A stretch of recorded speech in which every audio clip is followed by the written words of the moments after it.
Jesus at the table, यीशु मेज़ पर हैं अपने लोग चेलों के साथ, और कुछ टैक्स कलेक्टर्स और पापी लोग जो हैं उनके साथ यीशु मेज़ पर बैठे हुए हैं। यही हमारा आज का टाइटल है। अक्सर जब हम लोग मेज़ पर बैठते हैं, खाने के लिए बैठते हैं, तो हम क्या क्या बातें करते हैं, what we do when we eat with our friends. तो इसी चीज़ के ऊपर चर्चा करते हैं। तो आइए हम प्रार्थना करें ताकि इस चर्चा में हम आगे बढ़ सकें। प्रभु, हम आपका धन्यवाद देते हैं आज के दिन के लिए। धन्यवाद देते हैं कि प्रभु एक बार फिर से हम प्रभु इकट्ठा हुए हैं। हम जहाँ पर भी हैं प्रभु, हम आपके सरमन को सुनने के लिए तैयार हैं। प्रभु, हमसे बातचीत करें और मदद करें प्रभु, ताकि हम ये देखें प्रभु कि इस संसार में प्रभु जब आपने हमें रखा है तो हमारे जीवन का उद्देश्य क्या है। हमें जान सकें प्रभु कि किस तरीके से हमें अपने जीवन को व्यतीत करना है, ताकि प्रभु हम आपके साथ अनंत जीवन में रह सकें। आज के वचन से प्रभु हमसे बातचीत करें और हमें तैयार करें, ताकि प्रभु जब यीशु मसीह का आना हो तो हम हमेशा तैयार पाए जाएं। यीशु मसीह के नाम से इस प्रार्थना को मांगते हैं, आमीन। जब चैप्टर 2 शुरू हुआ तो चैप्टर 2 के अंदर 4 ऐसे सवाल हैं जो बार बार रिपीट हो रहे हैं। और चैप्टर 2 से एक चीज़ शुरू हो रही है और वो है opposition. There is a reaction of every action of Jesus. यीशु मसीह जो भी कुछ कर रहे हैं उसके अगेंस्ट में कहीं ना कहीं से कोई सवाल पूछा जा रहा है, या कोई ना कोई ऑब्जेक्शन किया जा रहा है, या किसी न किसी तरीके का सवाल पूछा जा रहा है। जैसे कि पिछले हफ्ते हमने देखा था पहली 12 वर्सेस को, मरकुस उसका 2 अध्याय में, और उसकी 7वीं वर्ष में ऐसा लिखा हुआ था, Mark 2 and verse 7, why does this follow speak in this way. जब यीशु ने उस लकवे को मारे को ये बोला कि तेरे पाप क्षमा हुए हैं, तो फरीसी लोग वहाँ पर जो हैं, या शास्त्री लोग या शिक्षक लोग जो वहाँ पर बैठे हुए हैं, वो ये सवाल पूछ रहे हैं कि ये ऐसा कैसे बोल सकता है। फिर 2:16 में आज हम देखेंगे कि यीशु के ऊपर फिर से एक उंगली उठाई जा रही है, और वो ये बोला जा रहा है, why does he eat with tax collectors. ये क्यों चुंगी लेने वालों के साथ खाना खाता है। 2:18 में हम देखेंगे कि यीशु के चेलों से फिर सवाल पूछा जा रहा है। यीशु से सवाल पूछा जा रहा है, why your disciples do not fast.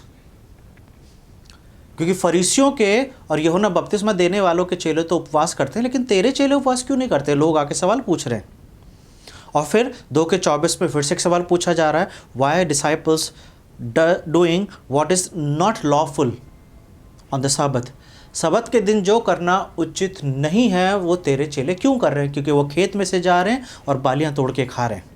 तो अब एक चीज़ हम देख रहे हैं कि मरकुस जब हमें और गहराई में लेके जा रहा है यीशु की लाइफ में, as we are going more deeper into the life of Jesus while he was on earth, one thing we will notice again and again and again, और वो ये है कि बार बार यीशु के कार्यों के ऊपर सवाल पूछा जाता है, यीशु के चेलों के एक्शंस के ऊपर सवाल पूछा जाता है। और जब इस तरीके के सवाल पूछे जा रहे हैं तो एक चीज़ समझ में आती है, और वो ये है कि जैसे बाइबल में लिखा हुआ है कि जो नगर पहाड़ पर बसा हुआ है वो छुप नहीं सकता। The city set on a hill can't be hidden. लोग जो हैं, खास तौर से जो फरीसी हैं, सदूकी हैं, शास्त्री हैं, धर्म के ठेकेदार हैं उस समय के, उनकी निगाहें जो हैं वो रेगुलर यीशु के एक्शंस के ऊपर, यीशु क्या बोलते हैं, कैसे बोलते हैं, कब बोलते हैं, और यीशु किस तरीके का काम कर रहे हैं। और सिर्फ यीशु नहीं, उसके चेले। तो हम ये क्यों बात कर रहे हैं, ताकि हम इस बात को अंडरस्टैंड कर सकें कि कितना चैलेंजिंग रहा होगा यीशु के लिए, कि सिर्फ वो उनसे बोल नहीं रहे, लेकिन वो मन में भी सोच रहे हैं। और यीशु को पता चल रहा है कि जब भी इस तरीके के लोग जो हैं, जिनको सो कॉल्ड एक अच्छे लोगों की गिनती में डाला जा सकता है, जो सेल्फ राइचियस की कैटेगरी में आते हैं, वो लोग यीशु के बारे में कभी भी अच्छा नहीं सोच रहे हैं। They have just one way of thinking for Jesus, and that is negative and negative. हमेशा एक ऑब्जेक्शन के रूप में। और ऐसे में काम करना कितना आसान होता है। आपके लिए कैसा होगा, आप जहाँ पे काम करते हैं, अगर आप मिनिस्ट्री करते हैं, अगर नुक्ताचीनी करते रहें, आपकी बात, आपके काम में बार बार कमी निकालते रहें, या किसी ना किसी तरीके से सवाल पूछते रहें, how you will react and see how Jesus is reacting. तो एक चीज़ हम देख सकते हैं कि यीशु के हर एक चीज़ के ऊपर निगाहें हैं लोगों की, और उसके हिसाब से यीशु को डील करना पड़ रहा है। फिर जैसा कि हमने देखा है कि पहला कुरिन्थियों 15:33 में, 1 Corinthians 15:33 में वहाँ पे ऐसे लिखा हुआ है, धोखा ना खाना, बुरी संगति अच्छे चरित्र को बिगाड़ सकती है। Do not be deceived, bad company ruins good morals. ये हमने कई बार सुना होगा, हमने शायद अपने बच्चों को बोला होगा, या जब आप छोटे थे आपको आपके पेरेंट्स ने, आपके मम्मी पापा ने या आपके बड़ों ने बोला होगा कि बेटा बुरी संगति से दूर रहना, क्योंकि बुरी संगति अच्छे चरित्र को खराब कर सकती है। Which is absolutely true in your life and in my life. लेकिन जब हम यीशु मसीह की लाइफ की बात करते हैं तो यीशु मसीह एकमात्र एक अच्छे, एक सिनलेस, एक प्योर, एक होली, एक राइचियस पर्सन थे when he came on earth. लेकिन यीशु की संगति कभी भी अच्छे लोगों के साथ नहीं थी। और आज तो हद हो गई है कि वहाँ पे उनके ऊपर ये एक टाइटल भी दिया गया है that he is a friend of tax collectors and sinners. फरीसी लोग आके उनसे आज ये सवाल पूछने वाले हैं कि क्यों ये गुरु जो है चुंगी लेने वालों के साथ और पापियों के साथ खाता पीता है। लेकिन अगर ये सवाल पूछा जाए तो अगर वो चुंगी लेने वालों के साथ, अगर पापियों के साथ खाएगा पिएगा नहीं, तो फिर वो संसार में किसके साथ उठेगा बैठेगा? कोई है जो पवित्र है बिल्कुल, कोई है जो पापी नहीं है जिसके साथ यीशु बैठ सकते हैं। दूसरा चीज़ ये कि हमने पिछली बार भी ये देखा था कि बुरी संगति अच्छे चरित्र को खराब कर सकती है। ये आपके और मेरे जीवन में तो लागू हो सकता है, लेकिन ये प्रभु यीशु मसीह के जीवन में लागू नहीं हो सकता। हमने पिछली बार भी देखा था 2 संडे पहले कि यीशु ने एक कोढ़ी को ठीक किया, छू के ठीक करा। कोढ़ जो है कंटेजियस डिजीज़ है, फैलने वाली बीमारी है, लेकिन यीशु को उस बीमारी का असर नहीं हुआ। और भी जगहों पे हम देखते हैं जहाँ पे लोग यीशु को छू रहे हैं या किसी न किसी तरीके से यीशु के संपर्क में आ रहे हैं, लेकिन यीशु को कभी भी इस संसार की बीमारियाँ नहीं हुई हैं। उसी तरीके से यीशु हमेशा पापियों के साथ उठते बैठते रहे हैं। यीशु के जो चेले थे वो भी धर्मी या पवित्र लोग नहीं थे। हमेशा यीशु लोगों से घिरे रहे हैं। हमने हमेशा देखा है कि पूरा का पूरा क्राउड जो है बार बार यीशु के पास आ रहा है, लेकिन उस पापी स्वभाव का जो लोगों के अंदर है उसका असर यीशु मसीह के ऊपर नहीं हो रहा। तो ये जो वर्ड्स है, it is applicable for you and me, but we can't see this words in the life of Jesus. लेकिन हाँ, इसका ऑपोजिट हम देख सकते हैं कि यीशु के चरित्र का, यीशु की संगति का असर लोगों पर हो रहा है, लेकिन लोगों की जो बुरी संगति है, जो पाप है, जो बुरी आदतें हैं, उसका असर यीशु पे नहीं हो रहा है। सो एनीवे, विल लुक, इन्हीं बातों को हम ध्यान में रखते हुए हम आज के संदर्भ में चलेंगे। You can open your Bible with me and we will see the book of Mark chapter 2, मरकुस की किताब 2 अध्याय, और उसे 13 से 17 तक देखेंगे। 4-5 वर्सेस हैं। बहुत थोड़ा सा समय हम बिताएंगे साथ में, but we will learn something very important lesson for our life. 13 से 17, मैं 13 से पढ़ता हूँ आपके सामने। यहाँ पे ऐसे लिखा हुआ है, वो फिर निकलकर झील के किनारे गया और सारी भीड़ उसके पास आई और वो उन्हें उपदेश देने लगा। जाते हुए उसने हलवाई के पुत्र लेवी को चुंगी की चौकी पर बैठे देखा और उससे कहा, मेरे पीछे हो ले, और वो उठकर उसके पीछे हो लिया। पहली 2 वर्सेस यीशु जा रहे हैं और यहाँ पे लिखा हुआ है उपदेश दे रहे हैं, लेकिन क्या उपदेश दे रहे हैं ये हमें नहीं पता यहाँ पे। और जैसा कि मैंने शुरू से आपको बताया है, mark has a different way of writing. बहुत जगहों पे यीशु ने क्या सिखाया है वो इसके विषय में बात नहीं कर रहा है, लेकिन वो ये बात ज़रूर कर रहा है कि यीशु क्या काम कर रहे हैं। So he is more focused on the actions of Jesus. He is showing the deeds of Jesus कि यीशु ने किस तरीके से लाइफ जी, यीशु ने किस तरीके के मिरेकल्स करे, किस तरीके के काम को करा है, वो उस चीज़ के ऊपर फोकस करते हुए he is revealing the identity of Jesus. क्योंकि हमारा क्वेश्चन यही है दैट हु इज़ जीसस, यीशु कौन है। और पहले एक चैप्टर के अंदर और दूसरे चैप्टर की पहली 12 आयतों के अंदर अभी तक हमने इन बातों को नोटिस करा है that Jesus has the authority over everything. He has the authority over every sickness and he has the authority over demons.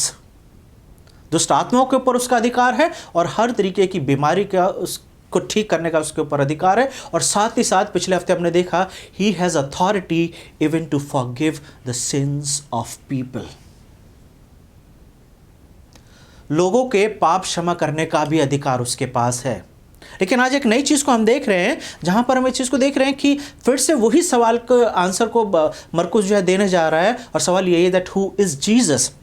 यहाँ पे ऐसा लिखा हुआ है कि उसने उपदेश दिया, और 14वें वर्ष में लिखा हुआ है when he moved ahead he saw a Levi हलवाई का पुत्र लेवी चुंगी की चौकी पर बैठा था और यीशु ने उसको देखा, ये वही है जिसका नाम मती कहलाया है। और यीशु ने बोला मेरे पीछे हो ले, और वो उसी वक्त उस सब कुछ छोड़ के उसके पीछे चल दिया।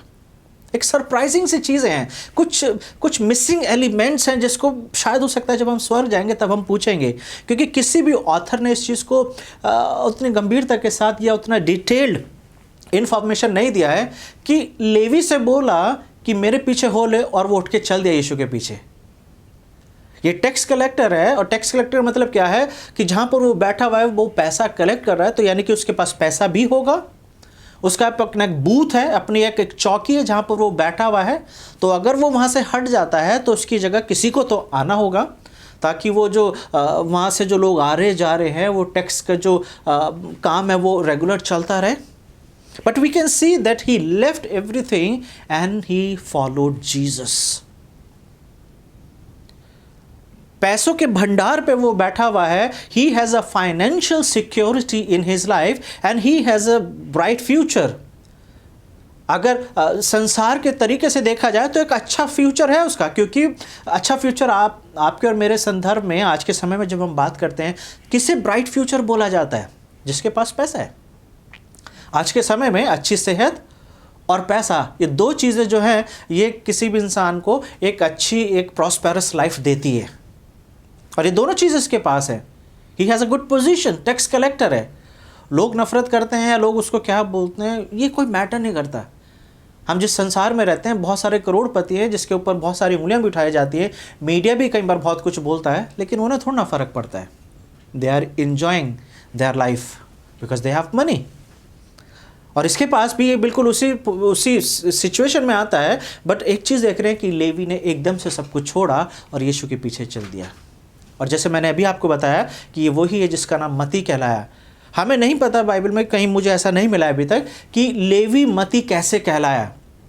यीशु ने उसको मती का नाम नहीं दिया है, तो क्या इसी ने अपना आप को अपना नाम मती दिया? We don't know from where the name Matthew came, क्योंकि ये जो है ये लेवी है जिसका नाम मती कहलाया। यहाँ पे आगे लिखा हुआ है, जब वो उसके घर में भोजन करने बैठा तब बहुत से चुंगी लेने वाले और पापी यीशु और उसके चेलों के साथ भोजन करने बैठे, क्योंकि वे बहुत से थे और उसके पीछे हो लिए थे। 15 वर्स इस बात को बता रहा है कि जब वो उसके घर में भोजन के लिए बैठा, यानी किसके घर में? लेवी के घर में, यानी कि जो मती कहलाया वो यीशु को अपने घर में, सिर्फ यीशु को नहीं, अब उसके चेलों को और अपने संगी साथियों को, he is hosting a party, he is hosting a meal for Jesus and his disciples and for his fellow colleagues।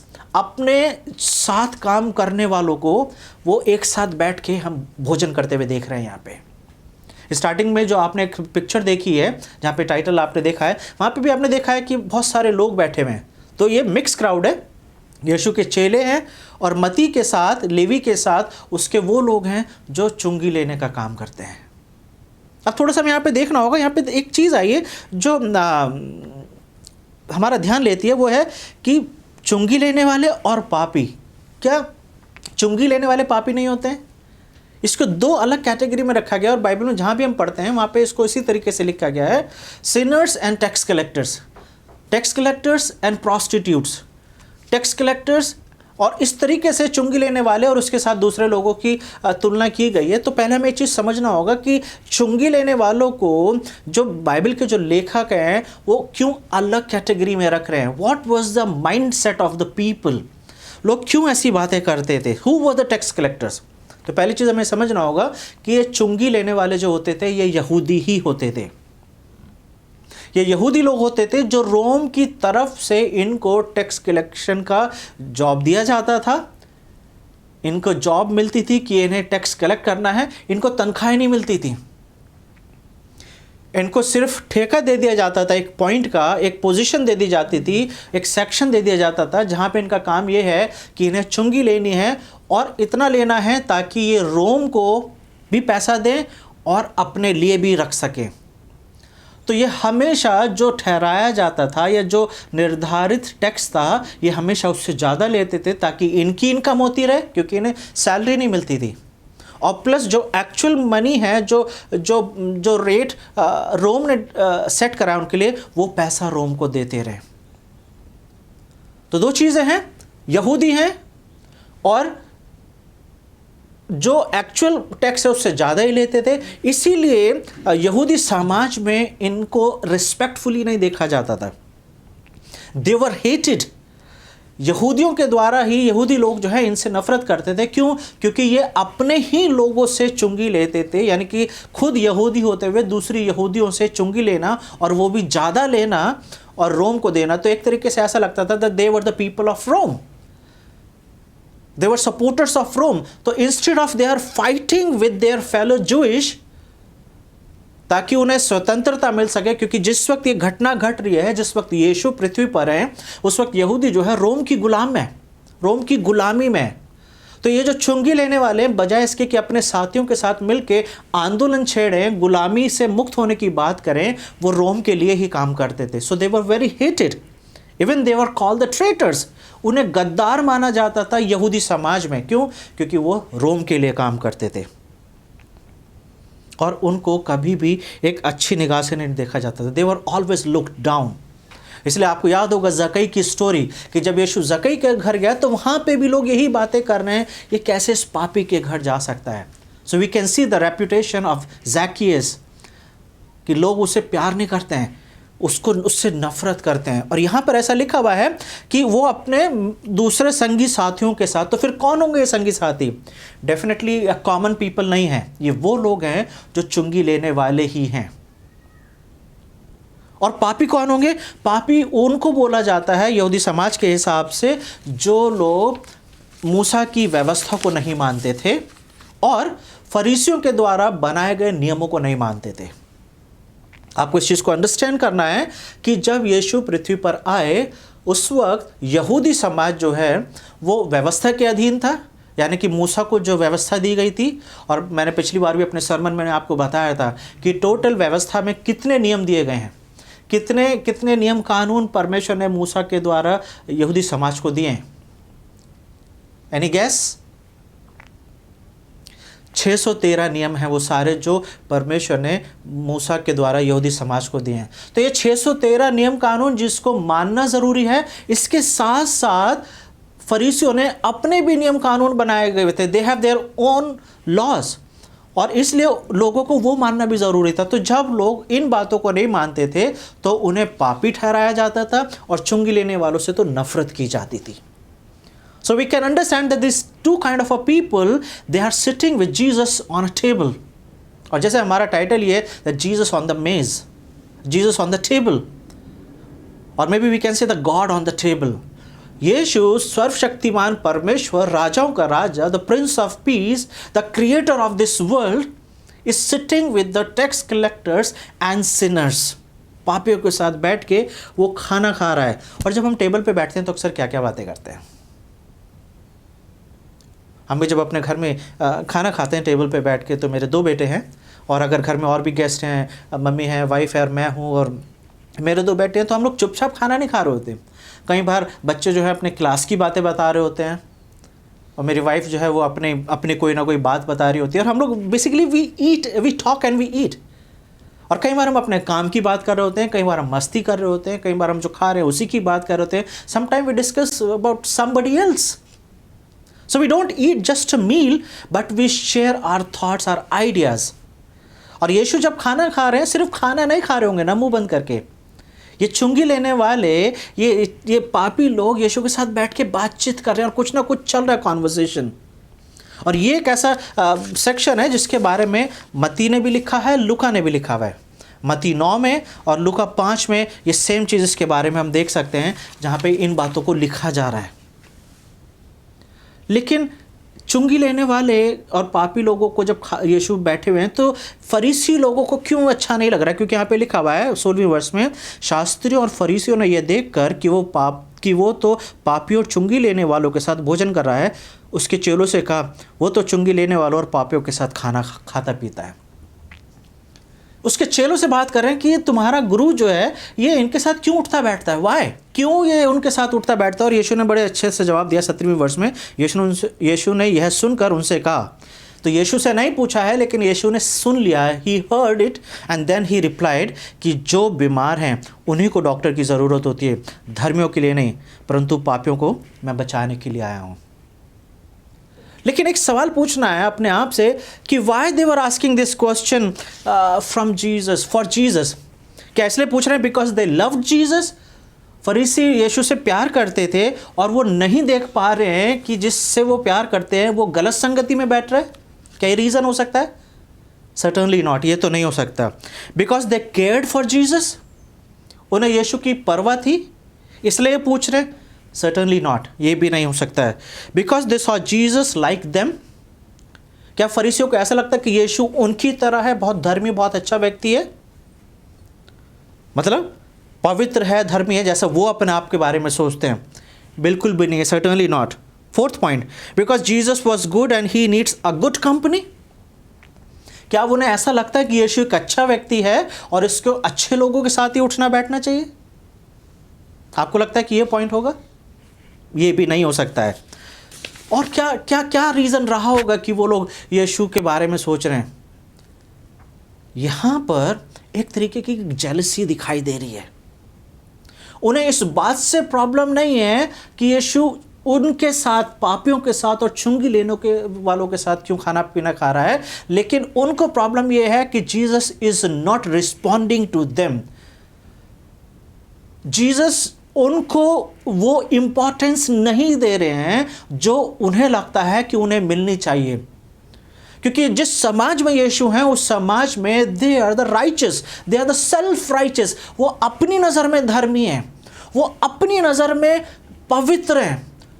In their own eyes they are the best people, in their own eyes they are close to God, वो परमेश्वर के बहुत नज़दीक हैं। तो अगर यीशु जिस तरीके के काम कर रहे हैं, यीशु जिस तरीके का जीवन बिता रहे हैं, उनके हिसाब से शायद यीशु को उनको इंपॉर्टेंस देना चाहिए। Maybe they must be thinking that Jesus should eat with us rather than eating with tax collectors and sinners. क्योंकि ऐसा नहीं हो रहा है वहां पे। उनके लिए क्वेश्चंस है बहुत सारे। उनके लिए प्रॉब्लम ये है कि बहुत सारे लोग यीशु को फॉलो कर रहे हैं। पीपल वर फॉलोइंग जीसस, और इतने लोग यीशु को फॉलो कर रहे हैं जितना फरीसियों को कभी भी नहीं करते हैं। हमने पहले चैप्टर में पढ़ा है, दूसरे चैप्टर में भी पढ़ा है कि जहाँ का यीशु है, it was over crowded, the place was over crowded. लकवे के मारे को दरवाजे से नहीं ला पा रहे हैं because it was over crowded. इतनी भीड़ है कि अंदर नहीं ला पा रहे हैं। पतरस के घर गए हैं, इट वॉज ओवर क्राउडेड। उसके घर में पूरे यहूदी और आसपास के नगर के सारे लोग आ गए। फरीसियों के साथ कभी ऐसा नहीं हुआ है। So they have problem because of the popularity of Jesus. यीशु जितना फेमस होते जा रहे हैं वो उनके लिए क्वेश्चन मार्क है। And he is a friend of sinners. फरीसी कभी भी किसी के दोस्त नहीं थे।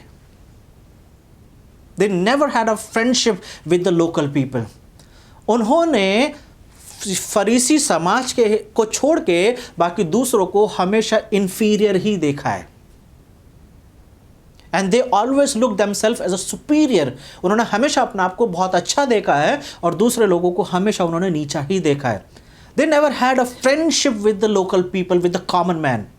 But here we can see Jesus is called the friend of tax collectors and sinners. ये टाइटल दिया गया यीशु को कि पापियों का वो दोस्त है। May be he was not Holi enough. ऐसा लगता है कि उनके हिसाब से ये भी हो सकता है कि यीशु शायद इतना पवित्र नहीं है जितना होना चाहिए। यानी कि जितने पवित्र फरीसी हैं उतना पवित्र यीशु नहीं है, उतना पवित्र उसको होना चाहिए था। और may be because they C Jesus so casual with people, वो लोगों के साथ इतना फ्री थे कि लोग कभी भी उनसे बात कर सकते थे, कभी भी उन्हें छू सकते थे। And he was ready to eat with them, he was ready to talk with them. लेकिन फरीसी ऐसा नहीं थे। तो इन सब चीज़ों को अगर मिक्स किया जाए और एक सेंटेंस पूछा जाए, what would be the identity of Pharisees, ये शास्त्री और फरीसी लोगों की पहचान क्या है? क्या बोलेंगे आप? जैसे जैसे हम आगे बढ़ेंगे हम हमेशा उन्हें सवाल पूछते हुए और यीशु के ऊपर उंगली उठाते हुए ही देखेंगे। So basically they were the judgmental people. They were the judgmental. वो हमेशा लोगों के एक्शंस के ऊपर, लोगों के काम के ऊपर उंगली उठाते थे और हमेशा लोगों के ऊपर सिर्फ यही देखते थे कि वो सही जीवन जी रहे हैं या गलत जीवन जी रहे हैं। उन्होंने कभी भी यीशु के काम को एप्रिशिएट नहीं करा है, लेकिन दे वर ऑलवेज जजमेंटल। और हमारे समाज में भी कई बार ऐसे लोग पाए जाते हैं जब हम खुद अपनी नज़र में अपने आप को धर्मी या बेटर समझने लगते हैं। Because I read Bible every day, so I am a better than the next person. तो मैं उससे बहुत अच्छा हूँ जो बाइबल नहीं पढ़ता है। Because I attend church regularly, तो जो अटेंड नहीं करता है वो मेरे हिसाब से बहुत अच्छा नहीं, because I am more righteous. क्यों? क्योंकि मैं चर्च रेगुलर जाता हूँ, क्योंकि मैं बाइबल पढ़ता हूँ, मैं चर्च रेगुलर जाता हूँ, तो मुझे ऐसा लग सकता है that God loves me more than the one who never reads Bible. कि जो बाइबल ही नहीं पढ़ता, जो चर्च नहीं जाता, उसको तो परमेश्वर कभी प्यार नहीं करता होगा।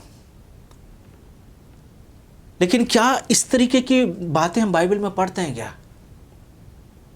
Definitely reading Bible is important lesson, important act that you and I should do.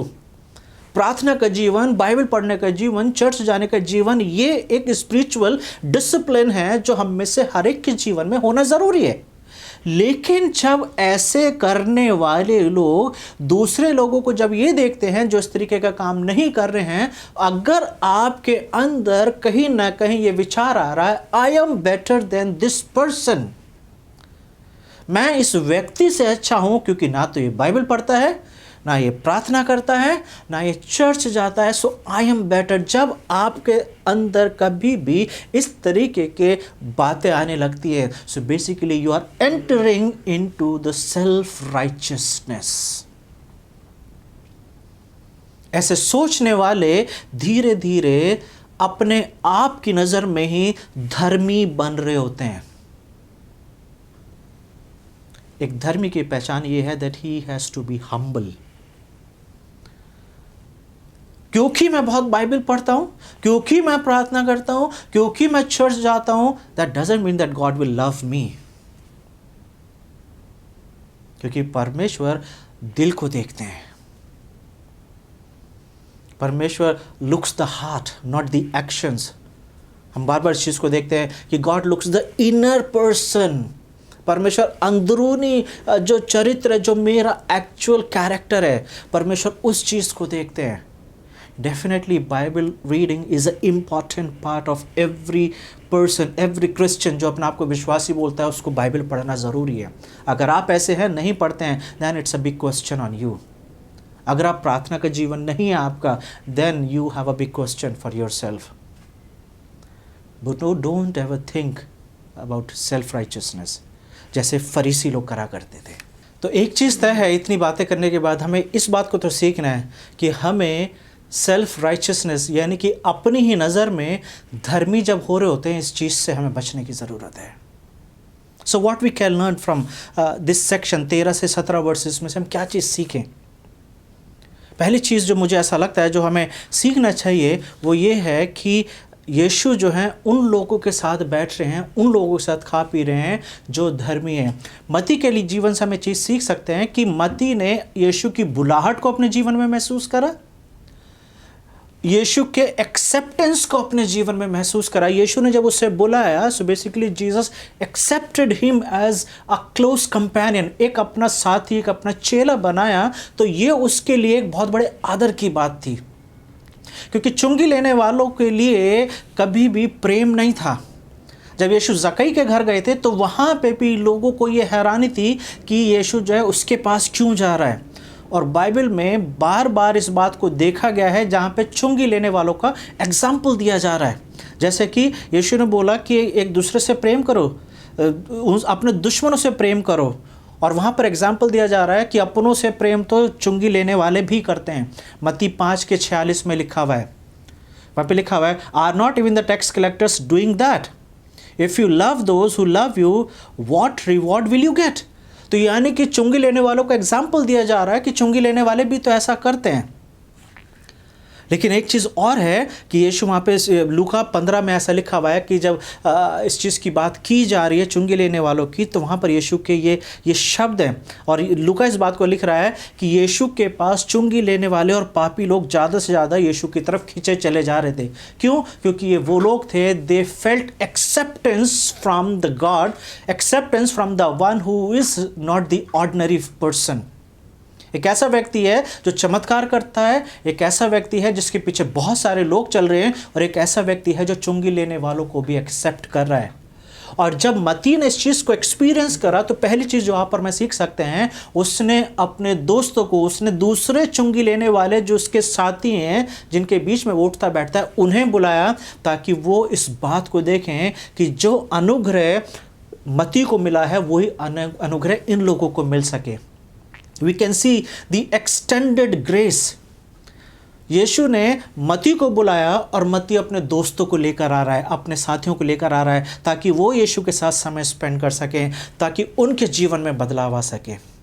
दो चुंगी लेने वालों के लिए बाइबल में लिखा हुआ है जिनके जीवन बदला। पहला ये मत्ती और दूसरा था जक्कई।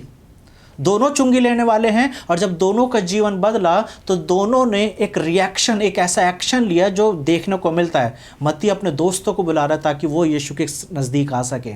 दे are dying with Jesus, they are having a fellowship, close fellowship with Jesus. और ये एक बड़ी एक अनोखी बात है। Jesus is eating the bread of sinners but he is giving them the heavenly bread. यीशु पापियों की रोटी को खा रहा है, लेकिन उन लोगों को आत्मिक भोजन खिला रहे हैं। यीशु ने बोला है यूहन्ना 6:35 में, I am the bread of life, I am the bread of life, मैं जीवन की रोटी हूँ। और यीशु पापियों की रोटी तो खा रहा है, but he is offering them the bread of life. वो अपने आप को उनके सामने रख रहा है ताकि उनके यीशु के द्वारा उनके जीवन में बदलाव आ सके। We can see the exchange of breads। क्या आप यीशु के साथ बैठ के इस तरीके से खाना पीना चाहते हैं क्या? प्रकाशित वाक्य 3:20 में लिखा हुआ, देख मैं द्वार पे खड़ा हुआ खटखटाता हूँ, और जो कोई दरवाज़ा खोलेगा मैं उसके साथ बैठ के I will eat with him. दो बार हम यीशु को देख रहे हैं जहाँ पे कि वो लोगों के साथ बैठ के खाना खा रहे हैं, कि यहाँ पे, और दूसरा जब वो अपने चेलों के साथ बैठेंगे। 3 जगह, सॉरी, पहले वो जहाँ पे अभी, फिर उसके बाद हम देखेंगे वो शिमोन के घर जहाँ पे फिर से वो पापियों के साथ और चुंगी लेने वालों के साथ खाना खाएगा, और तीसरा वो अपने चेलों के साथ। And whenever Jesus is dying with the people, he is offering them the heavenly bread. और वहाँ पर यीशु को टाइटल दिया गया कि वो पापियों का दोस्त है। क्या आप पापी हैं? Can you say that I am a Sinner? क्या आप ये बोल सकते हैं that Jesus is also friend of mine? क्या आप ये कह सकते हैं कि यीशु मेरा मित्र है क्योंकि मैं पापी हूँ? He wants to be your friend. वो आपका दोस्त बनना चाहता है। वो मत्ती का दोस्त बना, मत्ती के दोस्तों का दोस्त बना, ताकि उनके साथ बैठे, खाए पिए। और सुंदर बातें लिखी हुई 17वें वर्ष में यीशु ने बोला कि मैं पापियों को ढूंढने के लिए आया हूँ। जो बीमार हैं उनको डॉक्टर की ज़रूरत है। कई बार हमारे समाज में ये है कि people don't even accept that they are sinner, they don't admit that they are sinner. लोग अपने आप को पापी ही नहीं समझना चाहते हैं। वो जो कुछ कर रहे हैं, they are happy in their life. So can you say that Jesus is my friend because he is ready to become your friend. वो आपका दोस्त बनने के लिए तैयार है। और यीशु ने मत्ती 21 में भी बोला इस चीज़ को। मत्ती 21 के 28 से 32 अगर आप पढ़ेंगे, वहाँ पे यीशु बोल रहे हैं कि tax collector and prostitute will enter into the kingdom of God. चुंगी लेने वाले और व्यभिचारी मन फिरा के परमेश्वर के राज्य में शामिल होंगे, लेकिन जो अपनी नज़र में धर्मी हैं, जो अपनी नज़र में बहुत अच्छे हैं, जो अपनी नज़र में बहुत बेस्ट हैं, उनके लिए स्वर्ग में जगह नहीं है। So where you stand in your life, क्योंकि अगर आप पापी हैं तो आप यीशु के दोस्त बन सकते हैं। अगर आप पापी हैं, यीशु आपका दोस्त बन सकता है। और अगर आप पापी नहीं हैं तो यीशु ने उनको जैसे बोला फरीसियों को, मैं धर्मियों के लिए नहीं परंतु पापियों को बचाने आया हूँ। अगर यीशु पापियों के साथ खाएगा पिएगा नहीं, तो इस संसार में जब वो आए थे किसके साथ खाते पीते? कोई ऐसा व्यक्ति था जो पापी नहीं था? कैसे फरीसी ये सवाल पूछ सकते हैं यीशु से कि धर्मियों के साथ उठता बैठता है? वो ऐसा इसलिए पूछ सकते हैं क्योंकि वो अपनी नज़र में पापी नहीं थे, और क्योंकि वो अपनी नज़र में पापी नहीं थे इसलिए यीशु उनके साथ नहीं बैठा हुआ है। आज यीशु आपका दोस्त बन सकता है। अगर आप पहली बार ये सरमन सुन रहे हैं, अपने जीवन को टटोलिए।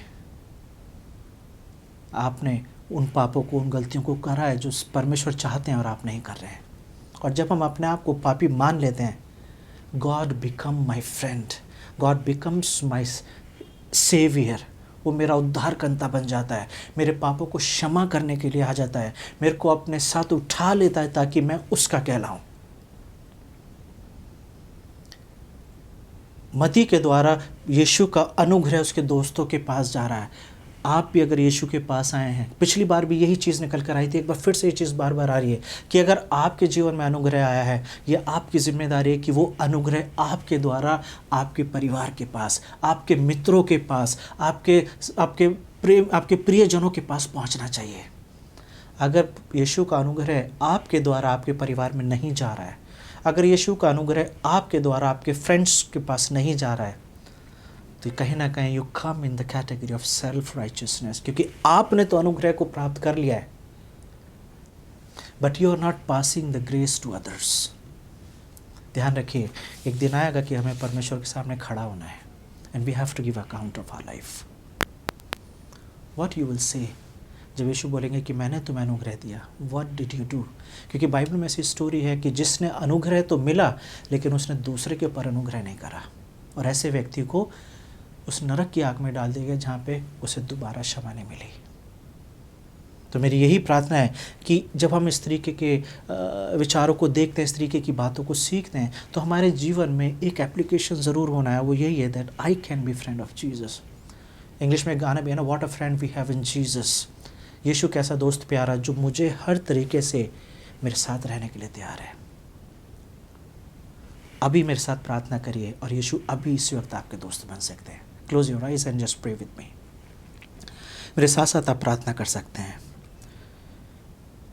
प्रभु यीशु मसीह, मैं आपका धन्यवाद देता हूँ कि आज प्रभु आपने अपने वचनों के द्वारा मुझसे बात करी, और आज प्रभु आपके वचन सुनने के बाद मैं आपको प्रभु एक मित्र की तरह, एक दोस्त की तरह अपने जीवन में वेलकम करता हूँ। प्रभु प्लीज़ मेरी मदद करें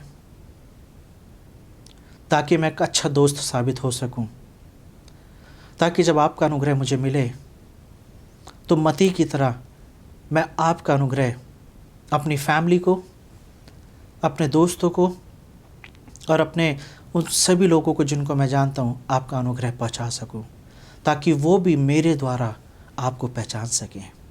मेरी मदद करें प्रभु, आमीन। मैं विश्वास करता हूँ कि जो आपने प्रार्थना करी है वो आपने दिल से करी है, और मैं विश्वास करता हूँ कि इस प्रार्थना के द्वारा प्रभु आपके जीवन में काम करेंगे और आप इस बात को अनुभव करेंगे। You will enjoy the friendship of Jesus. So God bless you. Have a wonderful week.